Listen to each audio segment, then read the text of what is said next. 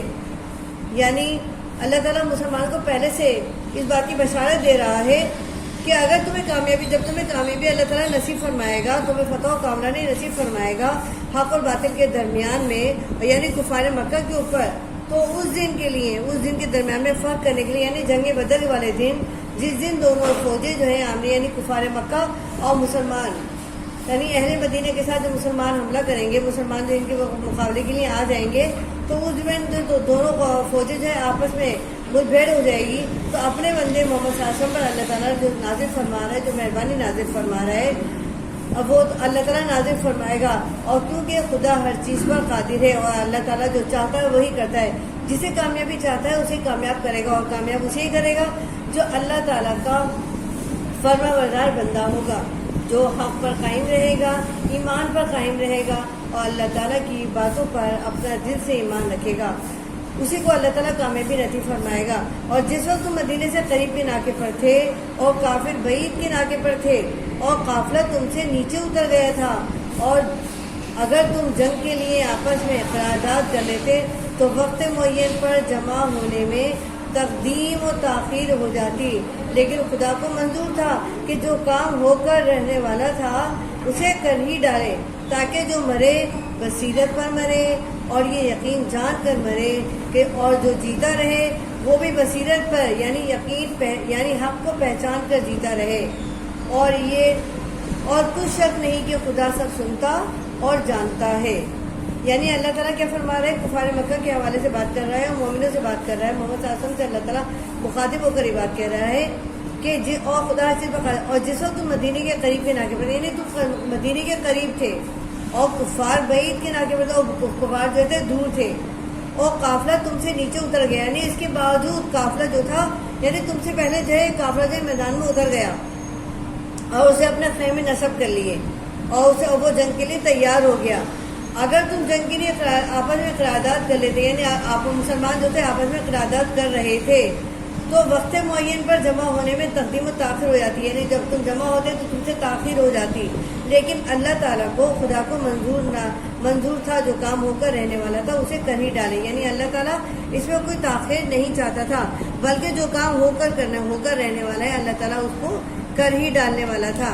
اور اللہ تعالیٰ نے وہ کام کر ہی ڈالا، تاکہ اب کفار مکہ ہو یا پھر مومنین ہو، اگر مومنین غازی رہتے ہیں، جنگ کے اندر فتح یاب ہوتے ہیں، جو شہید ہوتے ہیں وہ بھی جان کر شہید ہو کہ وہ حق کے اوپر شہید ہوئے، اللہ تعالیٰ ان کے لیے بخشش کی جو ہے کامیابی عطا فرمائے گا اور ان کے لیے جنت کے راستے کھول دے گا، کیونکہ شہید کو کبھی موت نہیں ہے.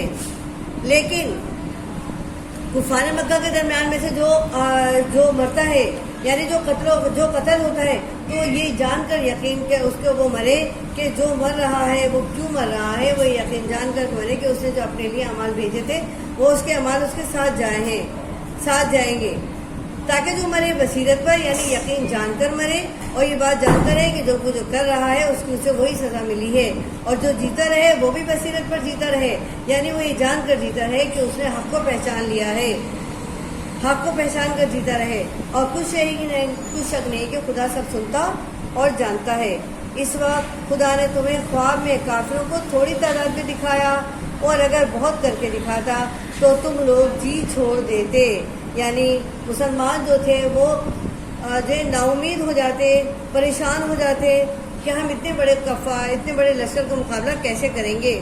یعنی تو خدا نے مسلمانوں کے ساتھ کیا حکمت عملی اختیار کی کہ اللہ تعالیٰ نے مسلمانوں کو، جب اس وقت خدا نے تمہیں، یعنی حضرت صلی اللہ علیہ وسلم کو اللہ تعالیٰ نے خواب کافروں کو تھوڑی تعداد میں دکھایا، یعنی حضرت صلی اللہ علیہ وسلم کو تھوڑی تعداد میں دکھایا کہ کافر جو ہے وہ تھوڑی تعداد میں ہیں، اور اگر بہت کر کے دکھاتا تو تم جی چھوڑ دیتے، یعنی محمد صلی اللہ علیہ وسلم جو تھے پریشان ہو جاتے اور جو ہے جی چھوڑ دیتے، اور جو ہے مومنین بھی پریشان ہو جاتے. تو اللہ تعالیٰ یہ بات نہیں چاہتا تھا، اسی لیے اللہ تعالیٰ نے خواب میں حضرت صلی اللہ علیہ وسلم کو کفار کی تعداد تھوڑی دکھائی، اور جو کام درپیش تھا اس میں جھگڑنے لگے، یعنی جو ہے مسلمان جو ہے وہ اس بات پہ جھگڑنے لگے کہ اب کیا ہوگا. لیکن خدا نے تمہیں اس سے بچا لیا، یعنی آپس میں جھگڑا ہونے سے بہتر تھا کہ اللہ تعالیٰ نے ایسا ہونے ہی نہیں دیا، کیونکہ اللہ تعالیٰ جب اس بات کو بچانا چاہتا ہے اس کو وہ کام ہونے سے پہلے ہی اللہ تعالیٰ بچا لیتا ہے. بے شک وہ سینوں کی باتوں تک سے واقف تھا، یعنی مسلمان جو تھے جو سینوں میں اپنے دبائے بیٹھے تھے باتیں، اللہ تعالیٰ تو ان سے بھی واقف تھا۔ اللہ تعالیٰ تو مومن کے یا انسان کے شہرت سے بھی قریب ہے۔ جب تک ہمارا خیال دل میں آتا ہے یا دماغ میں آتا ہے، اللہ تعالیٰ اس سے بھی پہلے انسان کے تمام خیالات اور جو جذبات کو سمجھ لیتا ہے۔ اسی لیے کہتے ہیں اعمال کا دارومدار نیتوں پر ہے، اگر نیت اچھی ہے تو اعمال خود بخود اچھے ہوتے چلے جائیں گے۔ یعنی اگر انسان یہ سوچ کر اپنے زندہ رہے کہ ہم آئندہ بھی اپنی زندگی حق پر گزاریں گے تو اللہ تعالیٰ اس کا بھی ثواب دے گا۔ اگر ہم یہ سوچ کر رات کو سوتے ہیں کہ صبح فجر کی نماز پڑھیں گے تو اللہ تعالیٰ اس نیت کا بھی ثواب دے گا، یعنی وہ تو نیتوں سے بھی جانتا ہے۔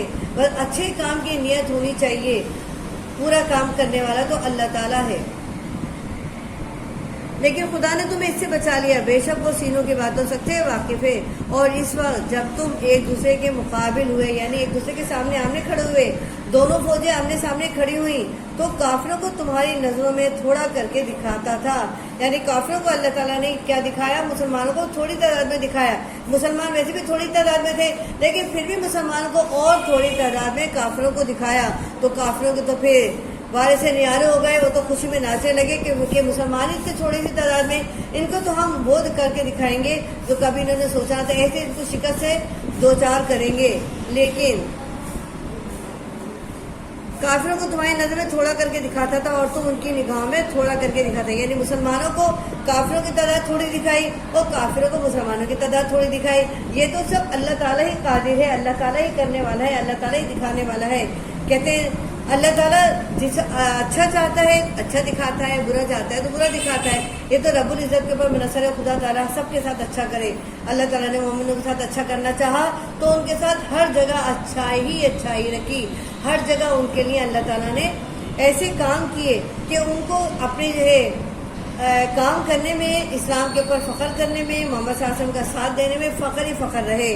وہ کبھی اس بات کا افسوس نہ کریں کہ ہم اس دین میں داخل کیسے ہوئے، بلکہ اللہ تعالیٰ نے جو مدد کا وعدہ کیا تھا وہ اللہ تعالیٰ نے پورا کر کے دکھایا، تاکہ خدا کو جو کام کرنا منظور تھا اسے کر ڈالے۔ یعنی اب اللہ تعالیٰ کو کیا کام کرنا منظور تھا کہ دونوں فوجیں آمنے سامنے ہوئی ہیں، تو جو حق پر ہے اس کو فتح نصیب ہو، اور جو حق پر نہیں ہے، جو کفار مکہ کے حوالے سے ہے ان کے لیے بات کی جاتی ہے کہ وہ محمد صلی اللہ علیہ وسلم اور مومنوں کے لیے صرف اور صرف جو ہے ان کے لیے سازشیں کرتے تھے، تو اللہ تعالیٰ نے ایسے لوگوں کے لیے شکست کر ڈالی، شکست نصیب کر دے، شکست ان کے نصیب میں لکھی، یعنی فتح جو ہے مسلمانوں کے نصیب میں لکھی اور شکست کافروں کے نصیب میں لکھی۔ جبکہ کافر ابھی یہ بات جانتے نہیں تھے، وہ تو اپنی تعداد، اپنے اسلحے پر، اپنے جو ہے تمام اس پر فیصلوں پر غرور تکبر میں مبتلا تھے، اپنی تعداد پر غرور تکبر میں مبتلا، اپنی دولت پر تھے، انہیں یہ پتہ ہی نہیں تھا کہ آگے کیا ہونے والا ہے۔ آگے کے بارے میں تو صرف اور صرف اللہ تعالیٰ کے علاوہ کوئی نہیں جانتا،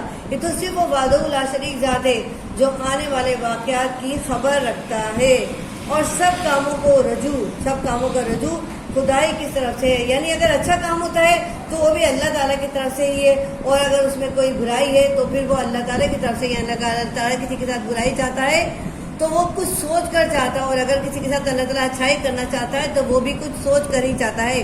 جیسے کفار مکہ کے ساتھ برائی تھی، ان کو شکست نصیب ہونا تھا تو ان کو غرور تکبر میں مبتلا کر دیا، اور مسلمانوں کو ساتھ فتح نصیب کرنی تھی، تو تھوڑی تعداد میں ہونے کے باوجود اللہ تعالیٰ نے مسلمانوں کو فتح و کامرانی نصیب کی۔ اور یہی بات اللہ تعالیٰ دکھانا چاہتا ہے، بتانا چاہتا ہے کہ اللہ تعالیٰ قادر مطلق ہے، ہر بات جاننے والا ہے، جسے چاہے کامیابی عطا کرے، جسے چاہے فتح نصیب جو ہے شکست نصیب کرے۔ یہ تو رب العزت کے اوپر منحصر ہے، وہ حکمت عملی سے کام لیتا ہے، کیونکہ اس وقت اسلام کا بول بالا کرنا ہے، مسلمانوں کو اللہ تعالیٰ کے قریب کرنا ہے، تو اللہ تعالیٰ نے کچھ ایسے کام کیے کہ مسلمانوں کا جو ایمان اللہ تعالیٰ کے اوپر پختہ ہوتا چلا گیا، اور پھر محمد صلی اللہ علیہ وسلم مومنوں کے ساتھ تھے تو پھر ان کے ساتھ برا ہونا تو ناممکن سی بات کی۔ اللہ تعالیٰ تو محمد صلی اللہ علیہ وسلم کو ذرا سی تکلیف دینا بھی پسند نہیں کرتا، تو پھر اتنی بڑی کامیابی کیسے نہ دیتا۔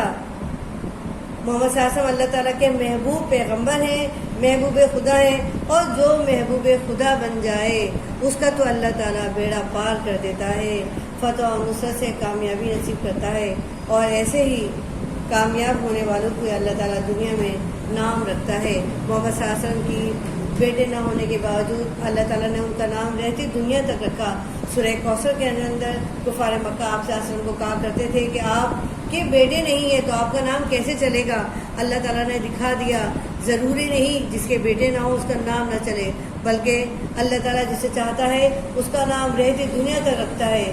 ہمارا تو دنیا کے اندر رہتے ہوئے بیٹے ہونے کے باوجود ہمارا دنیا سے نام و نشان مٹ جائے گا، لیکن جن کا نہیں ان کا تو اللہ تعالیٰ ہے.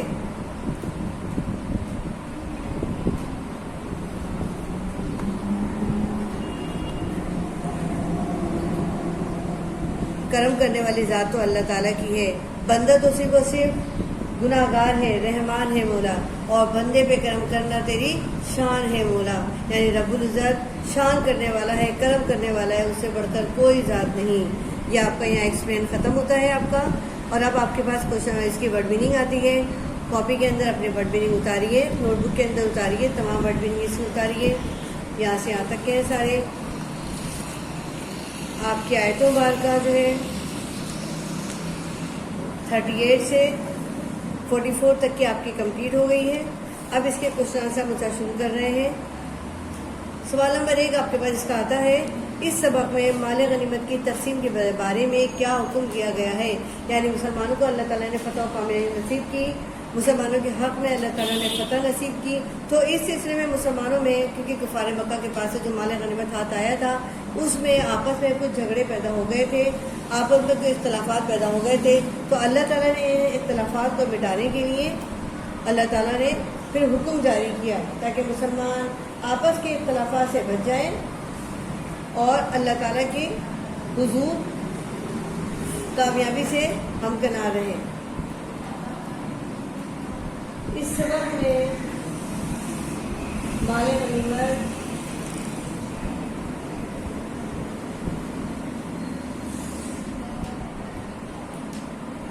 کی تقسیم کے بارے میں کیا حکم دیا گیا ہے. اسٹارٹ کیجئے.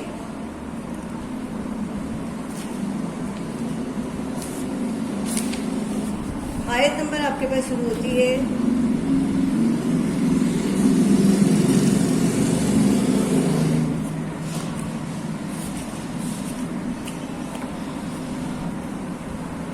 38 to 44.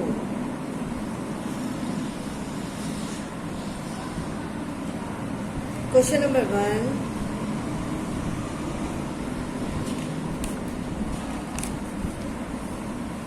اس سبق میں مال غنیمت کی تقسیم کے بارے میں کیا حکم دیا گیا ہے. ہیڈنگ ہے مال غنیمت کی تقسیم.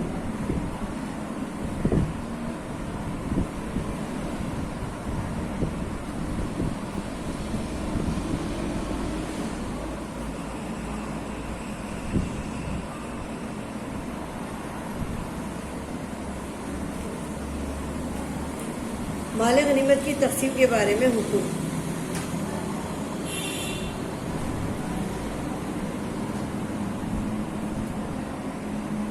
جواب اسٹارٹ کیجئے.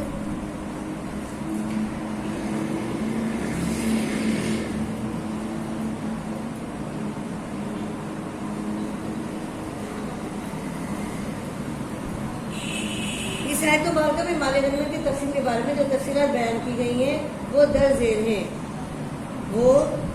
ذیل ہیں. نمبر 1 ہیڈنگ ہے آپ کے پاس مال غنیمت کی تقسیم کا قرآنی اصول. مال غنیمت کی تقسیم کا قرآنی اصول. یعنی قرآن میں کیا حکم دیا گیا ہے، کیا اصول بیان کیا گیا ہے. اسٹارٹ کیجئے.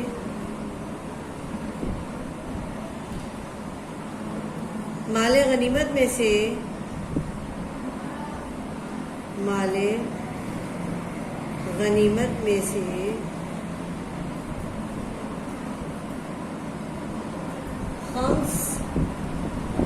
خمس کہتے ہیں 5ویں حصے کو. 5واں حصہ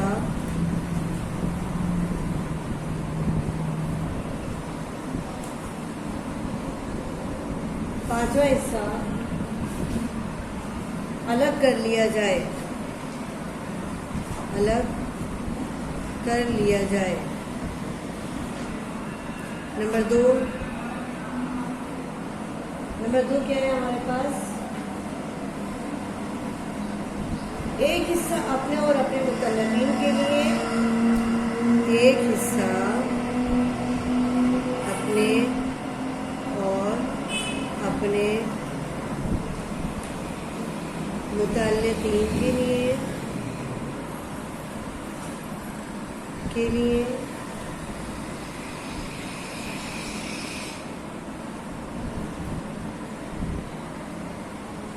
لے لیتے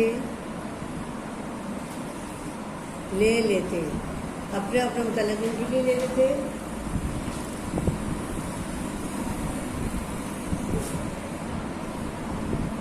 اس سے کیا کرتے آپ؟ گھر کا خرچ چلاتے اور بچ جانے والی رقم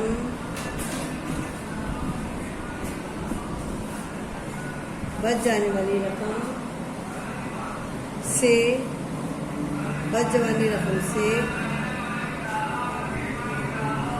ہتھیار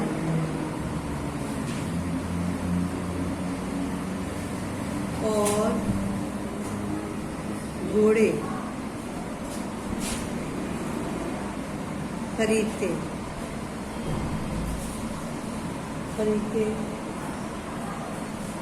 اور مفاد عامہ پر خرچ کرتے۔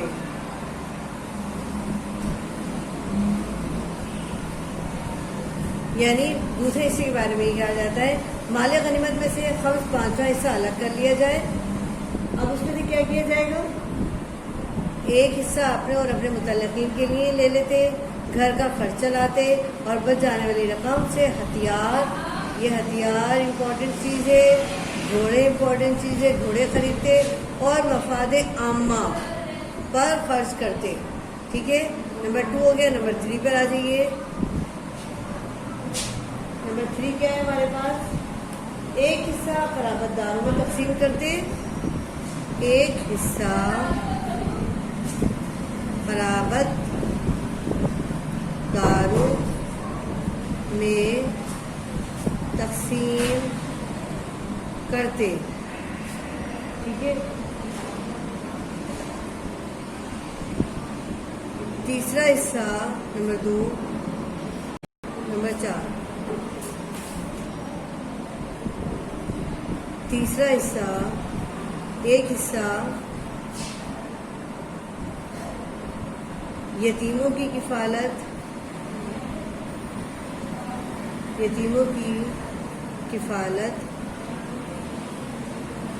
کے لیے رکھتے۔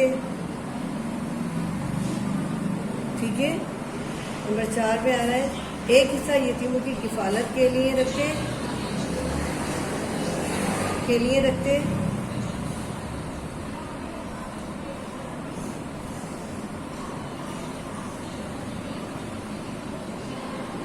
پانچواں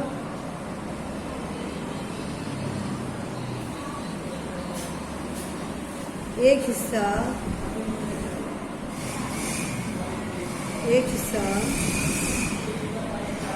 مسکینوں کے لیے،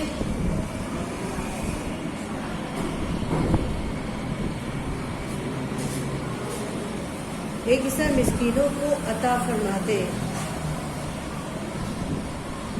ایک حصہ مسکینوں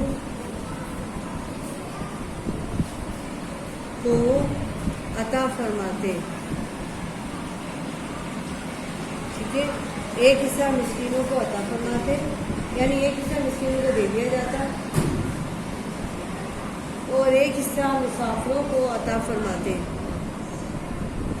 چھٹا آپ کے پاس آتا ہے ایک حصہ مسافروں کو عطا فرماتے، اس کے لیے کیا ڈیٹیل ہے؟ سنت نبوی صلی اللہ علیہ وسلم کے مطابق سنت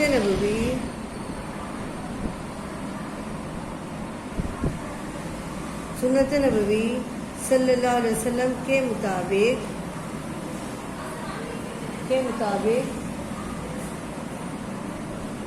پیادہ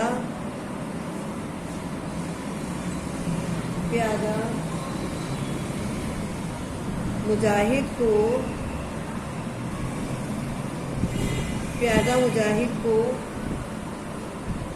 ایک حصہ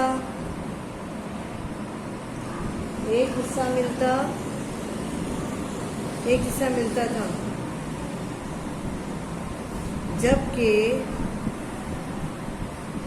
جبکہ سوار کو 2 حصے ملتے تھے، ایک حصہ مجاہد کا اور ایک حصہ اس کے گھوڑے کا۔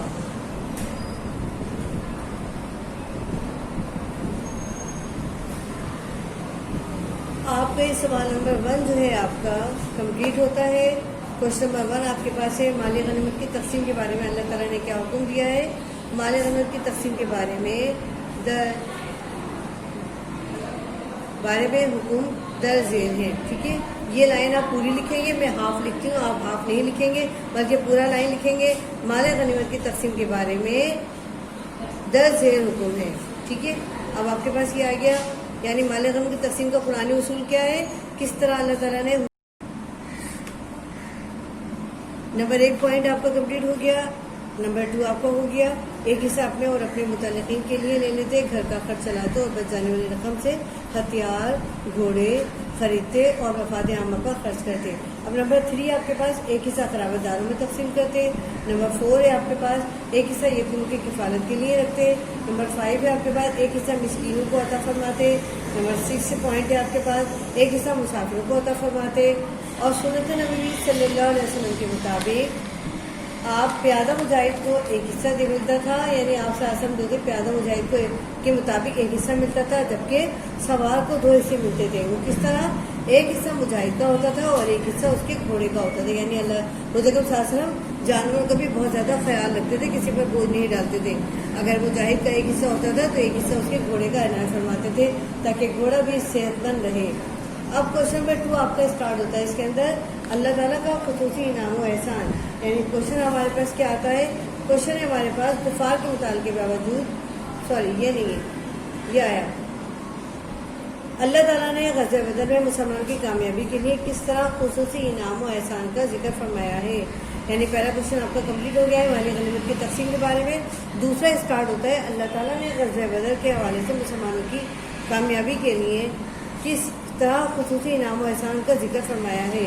اب شروع کیجیے۔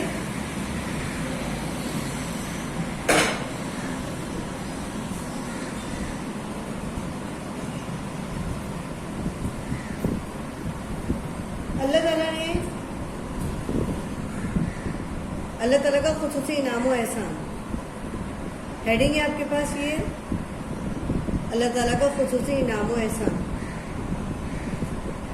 اس آیت مبارکہ میں اللہ تعالیٰ نے خاص فضل و کرم کے بارے میں بتایا ہے۔ اس آیت مبارکہ میں اللہ تعالیٰ نے خاص فضل و کرم کے بارے میں بتایا ہے کہ جب پیغام چینج کر دیے، جب رسول صلی اللہ علیہ وسلم مدینہ اور بدر کے درمیان کسی منزل پر تھے، بتایا ہے کہ جب رسول صلی اللہ علیہ وسلم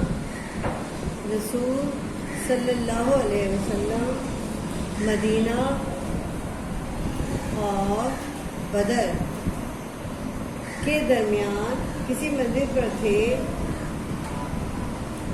تو وہاں اللہ تعالیٰ نے آپ صلی اللہ علیہ وسلم کو خواب میں کفار کی تعداد کو کم کر کے دکھایا، اور آپ صلی اللہ علیہ وسلم نے یہ خواب مجاہدین کو سنا دیا۔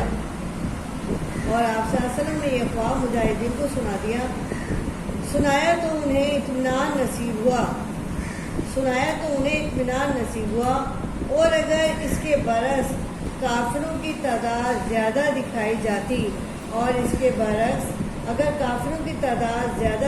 جاتی تو ممکن تھا کہ صحابہ کرام میں پست ہمتی پیدا ہو جاتی پست ہمتی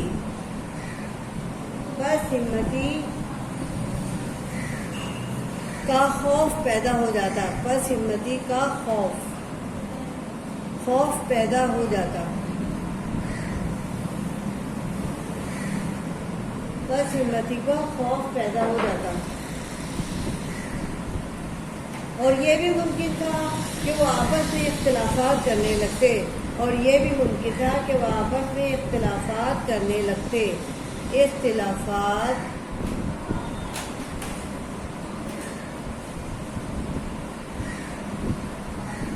اختلافات کرنے لگتے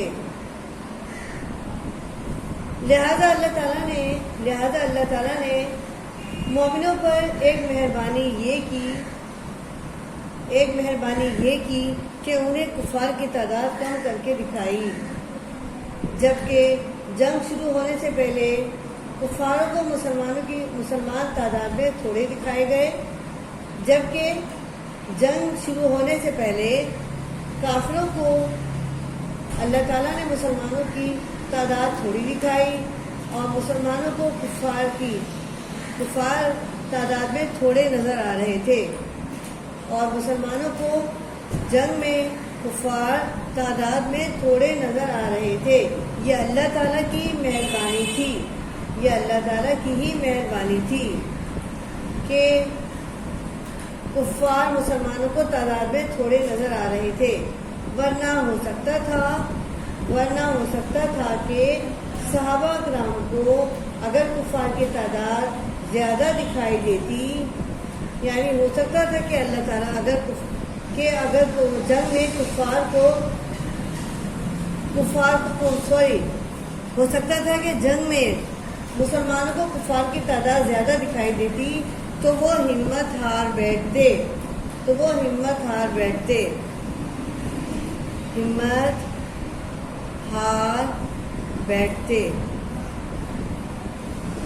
لیکن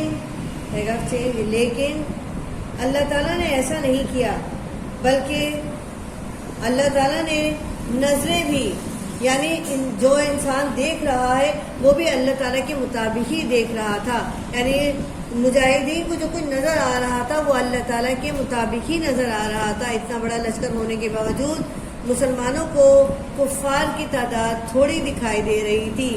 یہ اللہ تعالیٰ کی مہربانی تھی مسلمانوں پر، اور اس کا انعام و احسان ہے مسلمانوں پر کہ کفار اتنی بڑی تعداد میں کفار کا لشکر مسلمانوں کو تھوڑا نظر آ رہا تھا۔ آپ کا آنسر کمپلیٹ ہوتا ہے، کوشچن نمبر 2 آپ کا کمپلیٹ ہوتا ہے، یعنی اس کا کوشچن نمبر 1 بھی آپ کا کمپلیٹ ہو گیا اور کوشچن نمبر 2 بھی آپ کا کمپلیٹ ہو گیا۔ کوشچن نمبر 1 بھی آپ کو بتایا جا چکا ہے، مال غنیمت کی تقسیم کے بارے میں کیا حکم دیا گیا ہے۔ دوسرا آپ کے پاس آتا ہے اللہ تعالیٰ نے غزوہ مسلمان کی کامیابی کے لیے کس خصوصی انعام و احسان کا ذکر فرمایا، وہ آپ کا کمپلیٹ ہو گیا ہے۔ اب آیت مبارکہ صرف ایک ہی آیت مبارکہ ہے، آیت مبارکہ اس میں سے ڈھونڈیے اور اس کے ساتھ ترجمہ تحریر کیجیے۔ ترجمہ بک میں سے ہی لکھیے گا، کام نیٹ اینڈ کلین کیجیے، ہیڈنگ وائز کیجیے تاکہ لگے کہ ہاں آپ کے کام میں بہتری ہوتی چلی جا رہی ہے۔ رائٹنگ بھی امپروو کرتے جائیے اپنی۔ کمپلیٹ۔